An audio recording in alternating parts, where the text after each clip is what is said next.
Let's get started with the MCQ. MCQ है ये आपके पास पता है आईसीआई के जो बैक क्वेश्चंस होते हैं ना टेस्ट योर नॉलेज वाले उसके एमसीक्यूज हैं, ठीक है ना। Let's get started with this of the chapter number 2 that is planning, ठीक है। Which of the following is not considered in planning the audit strategy. तो मैंने यहाँ पे लिख दिया कि हमें क्या क्या चीजें कंसीडर करनी चाहिए वाइल प्लानिंग द ऑडिट। तो पहले तो आप एनालिटिकल प्रोसीजर्स कंडक्ट करोगे, याद है ना एनालिटिकल प्रोसीजर्स में कौन सा SA लगता है, SA 520। Then understanding the legal and the regulatory framework applicable to the entity, determination of the materiality का मुझे ध्यान है SA 320, ठीक है। बाकी involvement of the experts, other risk assessment procedure, ये सब चीजें लगती है, ठीक है। Now they are asking which of the following is not considered in planning the audit generally. तो legal and regulatory framework is applicable, need to consider maintenance of the materiality, yes, evaluating the audit evidence. अब मुझे बताओ इस पूरे को देखो, इस पूरे को देख के बताओ कि यहाँ पे मैंने कहाँ पे बात करी है ऑडिट एविडेंस की, कहीं नहीं करी। तो ये नहीं आता, मुझसे भी नॉट पूछा था। Need to consider the involvement of the expert, yes, ठीक है। Next question number 2, question number 2 says which of the following is true about the audit plan. Audit plan में ये क्या सही है, क्या बात सही है, ऑडिट प्लान की क्या बात सही है, चलो देखते हैं। Once the audit plan has been finalized, changes cannot be made to it। इतनी गलत बात बोल दी, इतनी गलत बात बोल दी। कहते चेंजेस नहीं कर सकते, चेंजेस नहीं कर सकते। अगर चेंजेस इन द सर्कमस्टांसेस हो गया, ठीक है, किसी सर्कमस्टांस में चेंज हो गया, कोई सर्कमस्टांस चेंज हो गया यानी कि कंडीशन में चेंज हो गया, ठीक है, कोई अनएक्सपेक्टेड इवेंट हो गया, कोई अनएक्सपेक्टेड इवेंट हो गया जिसको एक्सपेक्ट नहीं करा था, कोई ऑडिट एविडेंस मिला जब हम ऑडिट प्रोसीजर परफॉर्म कर रहे थे उस दौरान हमें कोई ऑडिट एविडेंस मिल गया, we have obtained the audit evidence during the audit procedures, ठीक है। ऑडिट प्रोसीजर तो आफ्टर द प्लानिंग स्टेज करते हो ना, हमसे ट्रू पूछा गया, ठीक है। Audit plan include scope, timing and direction. कब पता कि कब होता है ऐसा, कब आप स्कोप, टाइमिंग एंड डायरेक्शन देखते हो, बताना जरा। ऑडिट स्ट्रैटेजी में, ना कि ऑडिट प्लानिंग में, ठीक है।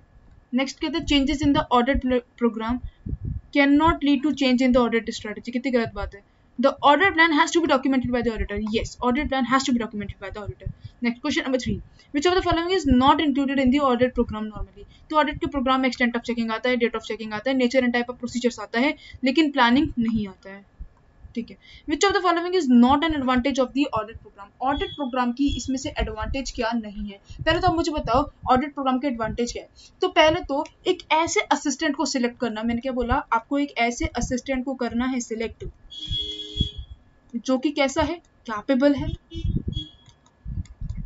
कैपेबल है, जिसकी वजह से जो मेरा काम है वो इजी बन जाए, रैशनली प्लान हो जाए, डिफाइन हो जाए एंड सेग्रीगेट हो जाए, ठीक है ना। तो ये क्या है, ये ऑर्डर प्रोग्राम से आई कैन डू दिस, ठीक है। Total and clear set of instructions, इसकी वजह से असिस्टेंट के total and clear set of instructions होंगे। आपको पता है ना यार, उनकी कैपेबिलिटीज की बेसिस पे मैंने असिस्टेंट को सिलेक्ट करा है। दोज हु आर कैपेबल उनको सिलेक्ट करा है, बाकी टोटल एंड क्लियर पर्सपेक्टिव, ठीक है। चलो पहले देखते हैं कि हमसे क्या बोल रहे हैं कि क्या एडवांटेज नहीं है। It acts as a guide for the audit of the upcoming years, ये एडवांटेज है। It acts as a guide, ये एडवांटेज है, हाँ ये एडवांटेज है, ठीक है। It fix the responsibility of the assistants, अब भी तो बात करी, yes.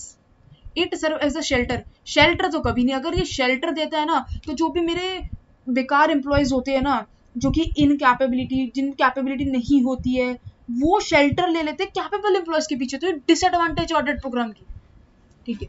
It serves as a proof of the work done by the auditor, ये एडवांटेज है। Which of the following is the most important principle for formulating an audit plan? जब मुझे audit का प्लान फॉर्मुलेट करना था, विच of the following is the most important principle, which of the following is the most important principle. बस client के काम की knowledge लेना is an important principle. Gaining the knowledge of the client business, उसके business के बारे में knowledge लेना इज एन इंपॉर्टेंट वर्क, ठीक है। उसके वेंडर्स के बारे में नॉलेज क्यों लेनी है, knowledge about the tax laws applicable to the client क्यों लेनी है, tax laws applicable to the client, हम तो नॉर्मल नॉलेज लेंगे which is applicable to the all, ठीक है। तो यहाँ पे आपके एमसीक्यूज खत्म हो गए चैप्टर नंबर 2 के सीए इंटर ऑडिट के टेस्ट नॉलेज के एमसीक्यूज यहाँ पे फिनिश होते हैं।